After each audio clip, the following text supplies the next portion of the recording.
오늘 우리가 함께 나누실 말씀 고린도전서 10장 23절에서 11장 1절 말씀입니다. 우리 계신 곳에서 다 함께 하나님의 말씀 읽겠습니다. 모든 것이 가하나 모든 것이 유익한 것은 아니요 모든 것이 가하나 모든 것이 덕을 세우는 것은 아니니 누구든지 자기의 유익을 구하지 말고 남의 유익을 구하라.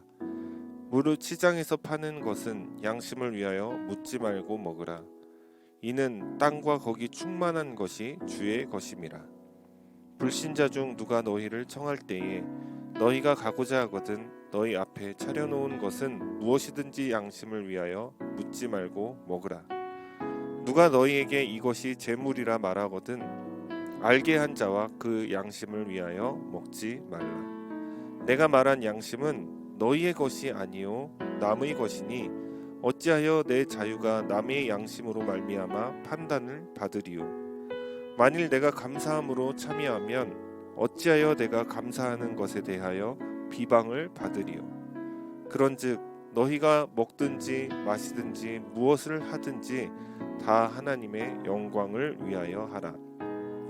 유대인에게나 헬라인에게나 하나님의 교회에나 거치는 자가 되지 말고 나와 같이 모든 일에 모든 사람을 기쁘게 하여 자신의 유익을 구하지 아니하고 많은 사람의 유익을 구하여 그들로 구원을 받게 하라.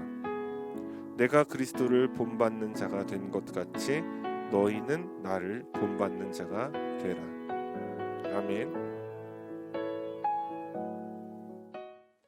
할렐루야. 한 주간 잘 지내셨습니까? 여러분, 오늘 이 말씀을 가지고 저는 시선이라는 제목으로 좀 말씀을 나눌까 합니다. 여러분 혹시 깻잎 논쟁이라는 거 아시나요? 내 남자가 또는 내 여자가 다른 이성의 그 깻잎을 뗄 때 내가 젓가락으로 도와주는 것을 말합니다. 한동안 깻잎 논쟁이 이슈였죠.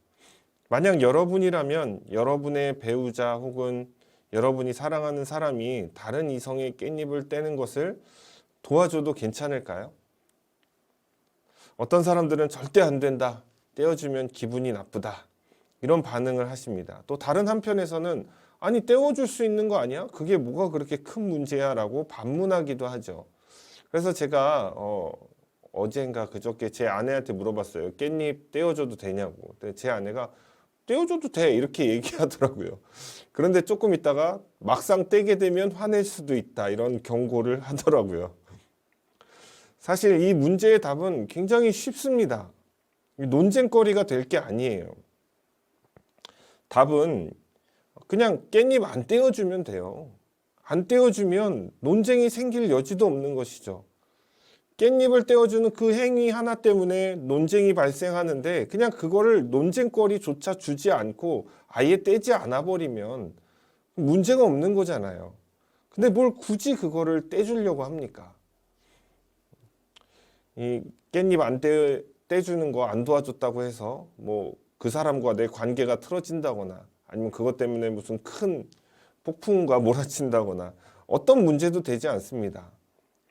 근데 젓가락으로 잡아주는 순간 논쟁의 시발점이 된다는 거예요. 그냥 안 하면 돼요, 처음부터. 저는 이렇게 가볍게 이 논쟁에 대해서 이야기했는데요. 오늘 본문에서 다루는 이 먹는 문제 역시 당시 고린도 교회에서는 하나의 논쟁거리였습니다. 물론 고린도 교회에서 이 문제시 되었던 우상의 제물을 먹는 것과 깻잎 논쟁은 차원이 다른 것이죠. 고린도 교인들 가운데서는 이 우상의 제물을 먹는 것에 대해서 지난주에 마치 귀신과 연합하는 것 같다. 이런 말씀을 제가 지난번 강의 때 드렸죠. 하지만 당시 고린도 지역에는 이렇게 말하기에는 몇 가지 문제가 있었습니다. 첫 번째는 우상의 제물이 시중에 유통이 되었다는 거예요. 그래서 신자가 고기를 사 먹거나 뭔가 물건을 사 먹을 때에 우상에게 바쳤던 그 제물을 살 수 있는 여지가 있었다는 것이죠. 그러면 당연히 우상의 제물을 먹게 되는 것이죠. 둘째는 불신자가 자기 집에 초대했을 때 음식을 대접하는데 그 음식의 출처를 알지 못한다는 거예요. 우상의 제물에 쓰였던 것인지 아닌지를 알 수가 없는 거예요. 근데 대접하는 사람한테 이거 우상한테 쓰였던 거예요? 안 쓰였던 거예요? 이렇게 물어볼 수도 없잖아요. 대접해주면 먹어야 되는 것입니다. 그렇다면 우리가 지난번 강의에 나눴던 이야기와 오늘 이 말을 보면 바울의 말이 약간 모순이 될 수 있겠다라는 생각을 할 수 있습니다. 바울은 오늘 읽은 본문 속에서 이 모순, 오해라고 생각될 수 있는 부분들을 잘 정리해 주고 있어요. 여기서 먼저 우리가 알아야 될 것이 있는데 지난 강의에서 말씀드린 부분은 양립할 수 없는 것을 말씀드린 것입니다. 그것에 대한 분명한 가이드라인이 좀 있어야 될 것 같아서 제가 말씀을 드리는데요. 지난주에 양립할 수 없었다는 것은 무엇이냐면 우상의 제물을 먹고 마시면서 그 우상의 축제를 즐기는 것을 말하는 것입니다. 축제에서 음행도 하고 또 그 우상의 제물을 먹고 마시게 되는 것을 말한다는 거예요. 그것은 양립할 수 없는 것이죠. 즉 지난 강의 때 다루었던 내용의 본질은 먹는 것, 마시는 것이 아니라 우상 숭배라는 거예요. 그러므로 오늘 우리가 다루게 될 먹는 것과 일반화시켜서는 안 되는 것입니다. 오늘 이 말씀은 우상의 제물임을 알지 못한 채 먹을 때, 그때를 주로 다루고 있습니다. 그래서 우상의 제물이 시중에 유통되는 것을 먹는 문제와 불신자의 집에 초대되었을 때 우상의 제물에 쓰였던 그 음식을 먹는 것에 대해서 바울이 다루고 있는 것이죠. 자, 그렇다면 첫 번째 경우를 좀 보면 시중에 유통되고 있는 우상의 제물에 관해서 바울은 어떤 답을 하고 있을까요? 먼저 25절에 이렇게 말을 합니다. 무릇 시장에서 파는 것은 양심을 위하여 묻지 말고 먹어라. 바울은 양심을 위해서 그냥 묻지 말고 이게 우상에게 쓰였던 것인지 아닌 것인지 묻지 말고 그냥 사다가 먹으라는 거예요. 이 대목에서 주목해 봐야 될 점은 양심을 위해서 묻지 말라 이 말입니다. 바울이 이렇게 말하게 된 배경이 사실 있습니다. 당시 시중에 유통되는 음식 가운데 특히 고기는 상당히 많은 양이 우상 숭배와 관련이 있었습니다. 신전에 바쳐졌던 고기 혹은 황제 숭배를 위해서 쓰여졌던 그 고기들이 이 양이 어마어마했기 때문에 제사장들이 그것을 시중에 내다 팔았다는 거예요. 이런 모든 것들을 예수님 믿는 그리스도인들이 다 걸러내고 고기를 구한다는 것은 사실 현실적으로 쉬운 문제가 아니었습니다. 고기를 파는 유통업자들 가운데서도 심지어 그 고기의 출처를 제대로 알지 못하고 파는 경우가 있었어요. 왜냐하면 도축해서 가져온 고기와 그리고 우상의 제물에 쓰였던 그 고기들이 다 한꺼번에 가게로 들어온단 말이죠. 그럼 그거를 분류해 놓는 것이 아니라 섞어 팔기 때문에 뭐가 우상의 제물에 쓰였는지 뭐가 도축된 것인지 알 길이 없다는 거예요. 그래서 바울은 또 23절에 이렇게 시작하고 있죠. 모든 것이 가하나 모든 것이 유익한 것은 아니요 모든 것이 가하나 모든 것이 덕을 세우는 것은 아니다. 그러니까 바울의 입장은 모든 것이 가하다라는 것을 견지하고 있는 것이죠. 그러니까 바울은 단지 그것이 다 가한 것이나 다 먹을 수 있는 것이나 다 유익한 것도 아니라는 것을 또한 말하고 있습니다. 그러니까 우상 숭배에 쓰였던 고기를 먹는 것은 가능하다. 하지만 그것이 양심에 찔림을 받거든 그냥 먹지 말아라 라고 말하는 것입니다. 그래서 고기를 꼭 먹으려거든 차라리 그냥 묻지 말고 먹어라. 왜 굳이 그거를 알아서 양심에 찔림을 받으면서 먹느냐 이 말을 하고 싶은 거예요. 아울러 바울은 모든 음식이 다 주님의 것이고 하나님보다 음식이 클 수 없다라는 것을 말하고 있죠. 그래서 26절에 이렇게 말합니다. 이는 땅과 거기 충만한 것이 다 주의 것임이라. 그러니까 주님으로부터 온 것이니까 다 먹어도 된다. 이 말을 하고 있는 거예요. 그리고 또한 고린도전서 8장 8절에서도 이렇게 말하죠. 음식은 우리를 하나님 앞에 내세우지 못하나니 우리가 먹지 않는다고 해서 더 못 사는 것도 아니고 먹는다고 해서 더 잘 사는 것도 아니니라. 단지 그 양심에 죄책감이 들게 되면 그것으로 막 괴로워하고 죄인처럼 살게 되기 때문에 그냥 차라리 먹으려거든 묻지 말고 먹어라 이 말을 하는 것입니다. 지금까지 바울은 나 자신의 양심에 찔림이 있느냐 없느냐를 따라서 고기를 먹을 것인지 말 것인지에 대해서 말하고 있다면, 이제 바울은 더 나아가서 타인의 관점으로 시선을 옮기고 있는 것을 볼 수 있습니다. 그래서 만약에 불신자 중에 누군가 나를 대접해서 그 음식의 출처를 모를 때에는 어떻게 하겠는가라는 그 논쟁으로 이어지고 있는 거예요. 그 답을 27절에서 28절을 통해서 말씀하고 있습니다. 불신자 중 누가 너희를 청할 때에 너희가 가고자 하거든 너희 앞에 차려놓은 것이 무엇이든지 양심을 위하여 묻지 말고 먹으라.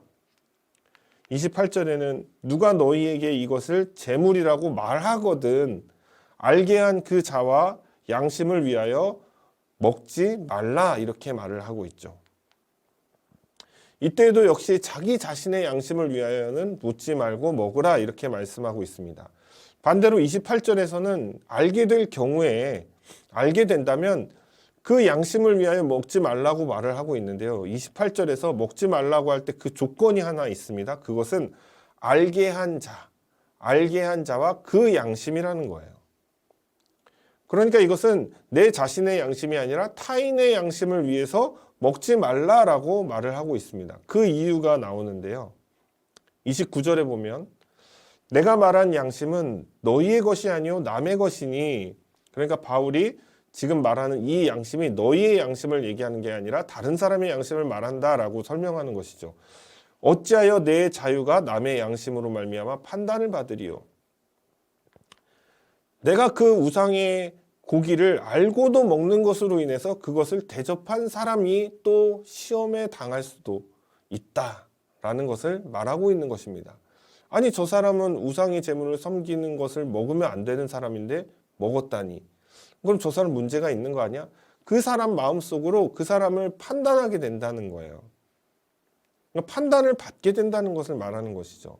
그래서 논쟁에 빌미가 생기는 것입니다. 또 30절에 보면 내가 만일 감사함으로 참여하면 어찌하여 내가 감사하는 것에 대하여 비방을 받으리요. 당시 그리스도인들은요, 식탁에서 하나님께 감사의 기도를 드렸습니다. 그러면서 음식을 먹었다는 거예요. 근데 아무리 감사의 기도를 드리고 그 식탁에 참여한다 할지라도, 또한 아무리 내가 양심적으로 이것을 먹는 것이, 우상의 제물을 먹는 것이 자유롭다고 할지라도 타인의 양심 때문에 판단을 받거나 논쟁의 여지를 준다면 차라리 안 먹는 게 낫다는 거예요. 그 말을 하는 것입니다. 그래서 바울은 기본적으로 23절과 같이 모든 것이 가능하다, 다 먹을 수 있다 라고 말하고 있지만, 이 자유가 때로는 믿음이 약한 자들, 그 음식을 대접했던 불신자와 같은 자들, 그들을 배려하지 않는 것은 온당하지 못하다라고 말을 하고 있는 것입니다. 그래서 바울은 23절에서 모든 것이 가하나 다 유익한 것은 아니다라고 말을 하고 있는 거예요. 바울이 자신의 양심에서 출발해서 타인의 양심으로 그 시선을 옮긴 것은 자신의 양심의 자유보다 교회라는 그 공동체 안에서 덕을 세움으로써 하나가 되는 것이 훨씬 더 중요한 것이다 라는 것을 강조하기 위한 것입니다. 그래서 바울은 23절과 24절에서 이렇게 말을 하고 있죠. 모든 것이 가하나 모든 것이 유익한 것은 아니요 모든 것이 가하나 모든 것이 덕을 세우는 것은 아니니 누구든지 자기의 유익을 구하지 말고 남의 유익을 구하라 라고 말을 하고 있는 것입니다. 여러분, 공동체의 이 덕을 쌓는 일이 개인이 누릴 그 자유보다 앞선다면 대체 그 덕이라는 것은 도대체 어떻게 쌓아야 되는 것일까요? 그 덕의 기준이라는 것은 도대체 무엇일까요? 저는 그런 생각을 좀 해봤어요. 덕을 쌓기 위해서 우리가 무조건 다 용인하고 참아야 하는 것일까요? 아니면 막 이렇게 굽신굽신 되는 것이 덕을 쌓는 길일까요? 용인하고 참는 거, 굽신거리는 거, 이 모든 것은 사실 이 덕을 세우는 것과 별로 큰 연관이 없습니다. 그냥 비굴한 것이죠, 어떻게 보면. 때로는 이 교회의 문제점을 지적하거나 하는 그런 일들이 오히려 덕을 세우는 것일 수도 있습니다. 그렇다면 구체적으로 어떻게 덕을 세울 수 있을까? 본문을 보면서 한 가지는 제가 확실하게 알 수 있었습니다. 그것은 절제할 수 있어야 된다는 거예요. 절제. 내가 아무리 원한다고 해도 그것으로 인해서 공동체의 누군가가 시험에 든다면 그 하던 것을 멈출 수 있어야 되는 거예요. 나는 자유로워도. 절제는 이 덕의 기본 소양인 거예요. 기본 소양. 그러니까 절제는 뭐 어떻게 보면 브레이크와 같은 것입니다. 운전을 하다가 앞에 사람이 나타나면 어떻게 해야 합니까? 멈춰야죠. 그 사람이 안 그러면 다치니까 멈춰야 되는 거예요. 어떤 목사님이 그런 말씀을 하시더라고요.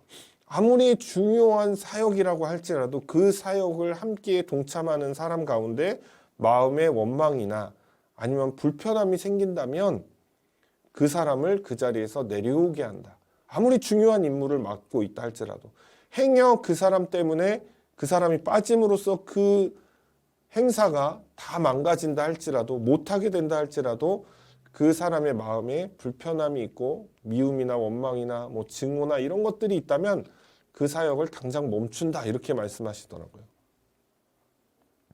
왜냐하면 사역보다 사람이 더 중요하기 때문이에요. 우리는 교회의 행사는 굉장히 멋있게 합니다. 근데 그 행사를 하다 보면 꼭 상처를 받는 사람이 생겨요. 외면당하는 사람을 보게 돼요.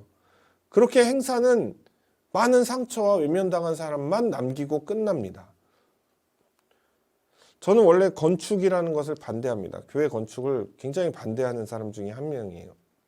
이상한 게 한국 교회는 건축을 많이 해요. 근데 건축하면은 무슨 일이 벌어지냐면 성도들 간에 다툼이 생겨요. 이상하게 다툼이 생깁니다. 그리고 누군가는 상처를 받고요. 누군가는 떠나요, 교회를. 아무리 여러분 그 일이 중요한 일이고 어떻게 보면 정말 이 행사를 함으로써 교회가 한 단계 더 발전할 수 있다라는 그런 어떤 절체절명의 순간이라 할지라도 여러분 사람이 다치게 되면 브레이크를 밟을 수 있어야 됩니다. 여러분 교회는 건물보다 사람을 세우는 것에 그래서 집중해야 된다는 거예요. 그것이 주님께서 훨씬 기뻐하시는 일이에요. 여러분 초대교회를 가보십시오. 건축한 교회가 어디 있어요. 바울은요, 이 덕을 세우는 일에 대해서 어떻게 말하고 있을까요? 바로 이렇게 말을 합니다. 31절에 보면 그런즉 너희가 먹든지 마시든지 무엇을 하든지 다 하나님의 영광을 위하여 하라. 바울의 관점에서 덕을 세우는 것은 하나님의 영광을 위해서 하는 거예요. 그러니까 하나님께 포커스를 맞추라는 것을 말하는 것입니다. 저와 여러분은 이 구절을 통해서 바울의 시선이 이제는 나 자신의 양심에서 타인의 양심 그리고 마침내 하나님께로 옮겨진 것을 우리는 볼 수 있습니다. 베드로도 좀 비슷한 말을 했는데요. 베드로전서 2장 9절에 보면 그러나 너희는 택하신 족속이요 왕같은 제사장들이요 거룩한 나라요 그의 소유가 된 백성이니 이는 너희를 어두운 데서 불러내어 그의 기이한 빛에 들어가게 하시니에 아름다운 덕을 선포하게 하려 하심이라. 베드로는 이 구절을 통해서 그분의 아름다운 덕을 선포하는 것이 바로 성도의 본분이다라고 말을 하고 있는 것입니다. 즉 아름다운 덕을 선포하는 것이 곧 하나님의 영광을 나타낸다라는 것과 일맥상통한다는 것이죠. 이제 바울은 지금까지 고린도 교회 성도들에게 당부한 말을 확장하고 있습니다. 32절을 볼까요? 유대인에게나 헬라인에게나 하나님의 교회에나 거치는 자가 되지 말고. 바울이 32절에서 말하는 유대인, 헬라인이라는 표현은요, 꼭 유대인만, 꼭 헬라인만을 말하는 것이 아닙니다. 모든 부류의 사람을 다 말하려고 이 표현을 했다는 거예요. 뭐 좀 이런 표현이 어떨지 모르겠습니다만, 뭐 요즘에 우리가 흔한 말로 그냥 뭐 개나 소나 뭐 이런 말 하잖아요. 그러면 꼭 개랑 소만을 위해서 말하는 게 아니잖아요. 그냥 아무나란 뜻으로 쓰는 거잖아요. 그런 식으로 받아들이시면 됩니다. 예시가 너무 저렴해서 죄송합니다. 그리고 이 구절에서 또 이런 표현이 나오죠. 거치는 자가 되지 말라. 거치는 자. 이 표현은요, 여러분이 이렇게 길을 가다가 돌뿌리나 어떤 모난 돌, 뭐 아니면 뭐 어떤 계단 같은 거, 갭이 있는 거, 레벨이 있는 거, 거기에 이렇게 딱 걸려서 넘어질 뻔 하잖아요. 이것을 상상하시면 되는 겁니다. 그러니까 어느 누구에게나 그들이 나 자신으로 인해서 내가 그 걸림돌이 돼서 거기에 어떤 사람이 가다가 나 때문에 넘어지지 않도록 배려해라 라는 해석이 되는 거예요. 그러기 위해서 바울은 33절에서 이렇게 답을 하고 있습니다. 나와 같이 모든 일에 모든 사람을 기쁘게 해라. 그리고 나 자신의 유익을 구하지 말고 많은 사람의 유익을 위하여 그들로 구원을 받게 하라. 첫째는 모든 사람을 기쁘게 해야 된다는 거예요. 둘째는 내 자신의 유익을 구하지 말아라 라고 말을 하는 것입니다. 그리고 셋째는 구원을 받게 하라라는 말을 하는 것이죠. 덕을 쌓고 하나님의 영광을 드러내는 삶은 궁극적으로 나의 기쁨보다 타인의 기쁨을 우선으로 삼는 것입니다. 또한 나만의 유익을 위해서 이기적인 태도를 취해서는 안 된다는 거예요. 그것이 합당한 나의 자유라 할지라도 멈출 수 있어야 됩니다. 절제할 수 있어야 됩니다. 그리고 그들이 나 때문에 실족하지 않도록 그들의 구원의 여정을 잘 마칠 수 있도록 공동체 안에서 본이 되어라 라는 말을 바울이 하고 싶은 것입니다. 그래서 바울은 33절과 11장 1절에서 이런 말을 하잖아요. 나와 같이 또는 내가 그리스도를 본받는 자가 된 것 같이 너희는 나를 본받는 자가 되라 라고 말하는 거예요. 고린도 교인들은 자신이 누릴 그 자유라는 그 권리를 여러분 왜곡했습니다. 그리고 결국 방종까지 이르게 된 것이죠. 그들은 자신들이 하는 것들로 인해서 다른 사람이 양심의 가책을 느낀다거나 시험에 든다는 생각을 하지 않았어요. 또 그런 행동들로 인해서 논쟁거리를 만들고 더 나아가서는 교회가 분열하기에 이르는 것이죠. 어떤 경우에는 지나친 자유의식으로 인해서 우상숭배를 범하기도 했습니다.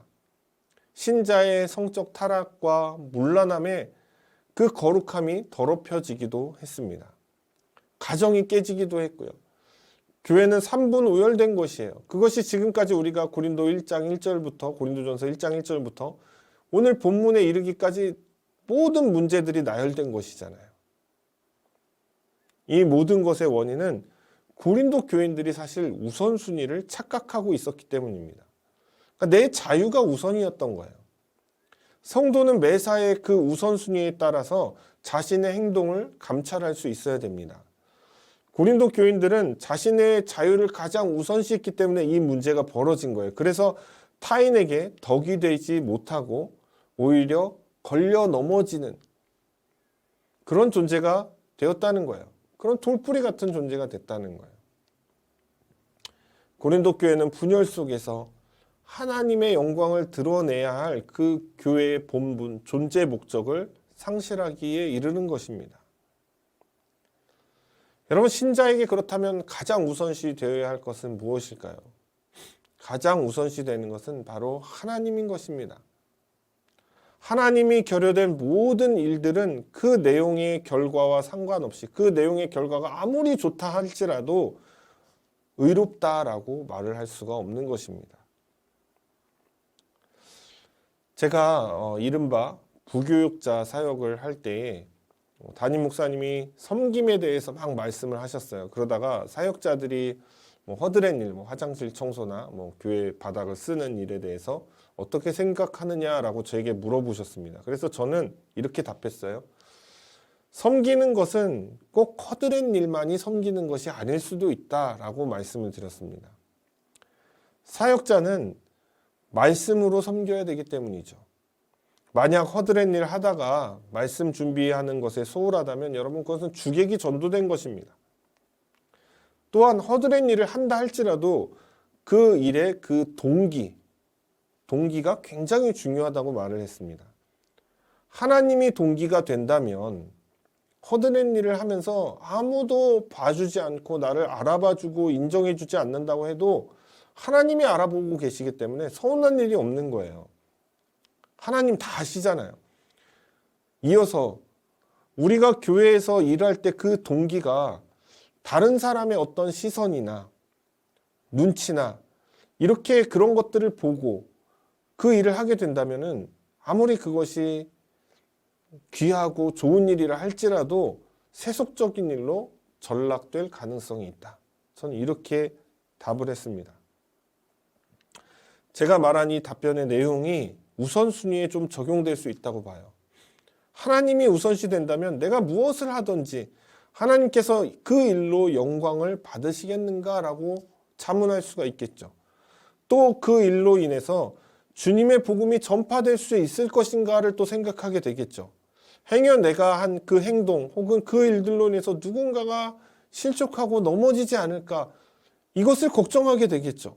그 판단할 수 있는 근거가 되는 거예요. 그래서 바울이 하나님의 영광을 위해서 하라라고 말을 할 수 있는 것입니다. 그 기준이 우리 삶 속에 일관성 있게 적용된다면요, 어쩌면 우리도 바울처럼 자신 있게 나를 본받는 자가 되라라고 말할 수 있지 않을까요? 저는 우리 성도 개개인들이 다 그런 자들이 되시기를 원합니다. 결론을 맺으려고 합니다. 저는 수많은 사역의 현장에서 이 기준이 흔들리는 것을 많이 보았습니다. 행사라는 그 어떤 목표를 이루기 위해서 어떤 사람은 상처를 받고 어떤 사람은 교회를 떠납니다. 청년부 사역할 때 청년들이 하던 이야기가 있어요. 청년들은 교회에서 부려먹는 하인이냐? 교회는 일을 하는 단체가 아니에요. 저는 많은 교회가 기독교 이벤트 회사로 전락하고 있다는 것을 지적합니다. 연중 행사가 너무 많아요. 행사하면서 믿음도 잘하고, 행사라고 안 하죠. 그들은 사역하면서 믿음이 잘한다라고 착각하는 그 리더들 때문에 이 문제의식조차 없습니다.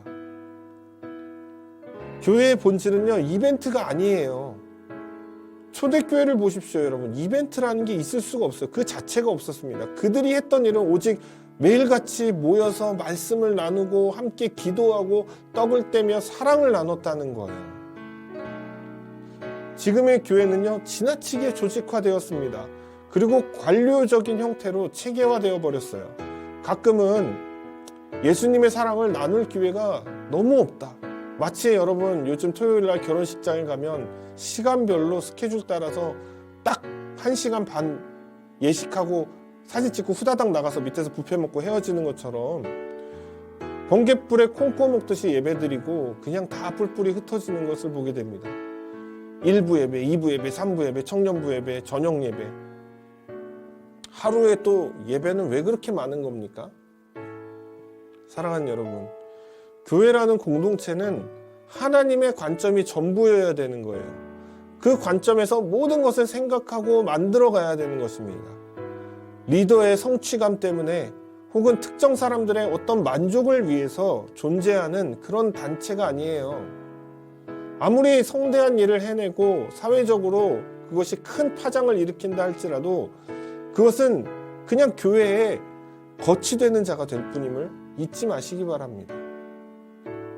저는 이 설교를 듣는 모든 교회가 주님의 시선으로 공동체를 좀 바라보았으면 좋겠습니다. 그래서 주님께서 기뻐하시는 일들을 찾는 것에 좀 열중하시고 고민하시기를 소원합니다. 그리고 마침내 그리스도를 본받아 이 아름다운 교회 공동체를 일궈 나가시기를 주님의 이름으로 부탁을 드립니다.